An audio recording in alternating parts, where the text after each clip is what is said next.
भारत दुनिया का सबसे बड़ा लोकतांत्रिक देश है, लेकिन अगर कहा जाए कि इसी मुल्क में एक ऐसा गांव भी है जहां भारत का संविधान नहीं माना जाता, इस बात पर जल्दी यकीन कर पाना मुश्किल है, लेकिन यही हकीकत है।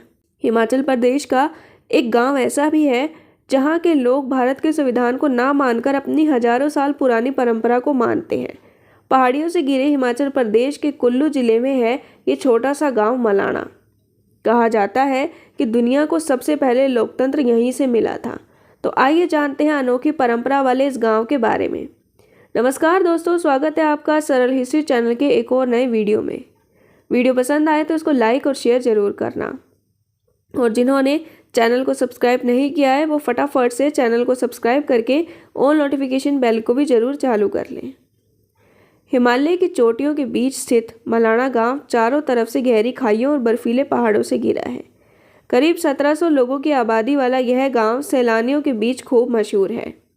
इस गांव से जुड़े कई अनसुलझे सवाल हैं, जिनमें से एक यह है कि यहाँ के लोग खुद को यूनान के मशहूर राजा सिकंदर महान का वंशज बताते हैं।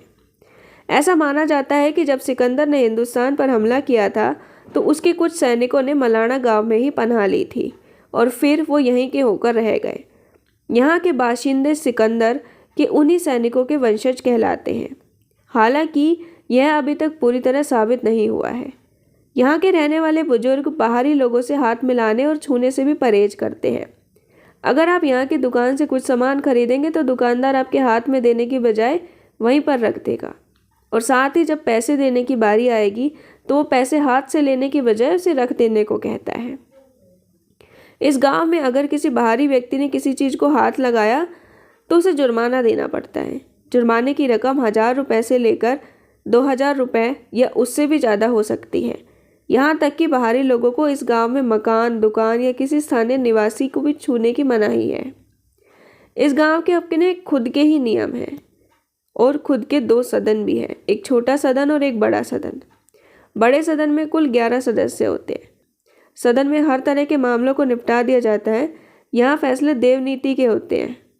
संसद भवन के रूप में ऐतिहासिक चौपाल भी लगाई जाती है। ऊपरी सदन के 11 सदस्य ऊपर बैठते हैं और निचली सदन के सदस्य नीचे बैठते हैं। यूँ तो हर तरह के फैसलों का निपटारा हो ही जाता है, लेकिन अगर कोई ऐसा मामला फंस जाए जिसको समझ पाना मुश्किल हो रहा हो तो ऐसे में ये मामला सबसे अंतिम पड़ाव पर भेज दिया जाता है। ये गांव वाले जमलू ऋषि को अपना देवता मानते हैं और इन्हीं का फैसला सच्चा और अंतिम माना जाता है। जिन 2 पक्षों का मामला होता है उनसे 2 बकरे मंगाए जाते हैं। दोनों ही बकरों की टांग में चीरा लगाकर उनमें बराबर मात्रा में जहर भरा जाता है और जहर भरने के बाद बकरों के मरने का इंतजार होता है। जिस पक्ष का बकरा पहले मरता है वही दोषी होता है। अब इस अंतिम फैसले पर कोई सवाल नहीं उठा सकता, क्योंकि इनका मानना है कि यह फैसला खुद जमलू देवता ने सुनाया है। हालांकि साल 2012 के बाद से इस गांव में काफ़ी बदलाव देखने को मिले हैं, क्योंकि साल 2012 के बाद से यहाँ चुनाव होने लगे हैं। पर्यटकों के लिए इस गांव में रुकने की कोई सुविधा नहीं है। पर्यटक गांव से बाहर अपना टेंट लगाकर रात गुजारते हैं। रहस्य से भरे इस गांव का एक और सच ये है कि यहाँ नशे का व्यापार भी खूब फलता फूलता है। मलाणा गांव की चरस पूरी दुनिया में मशहूर है, जिसे मलाणा क्रीम कहा जाता है। यहाँ पैदा होने वाली चरस में उच्च गुणवत्ता का तेल पाया जाता है। यही नशा सरकार के लिए भी टेढ़ी खीर साबित होता है। प्रशासन को नशे के व्यापार पर रोक लगाने के लिए काफ़ी मशक्कत करनी पड़ती है। कई अभियान भी चलाए जाते हैं, लेकिन फिर भी यहाँ से भारी मात्रा में चरस और अफीम की तस्करी होती है। हिमाचल के पहाड़ों में बसे इस गाँव ने कई रहस्य इतिहास में छुपा रखे हैं। वीडियो में कोई त्रुटि हो सकती है, क्योंकि वीडियो में दी गई जानकारी इंटरनेट पर उपलब्ध स्रोतों के आधार पर है। त्रुटि के लिए आप हमें कमेंट में ज़रूर बताएं, ताकि उस कमेंट को हम पिन कर सकें। दोस्तों, इतिहास के बारे में और अधिक जानने के लिए आप हमारी वेबसाइट www.saralhistory.com पर ज़रूर विजिट करें। धन्यवाद।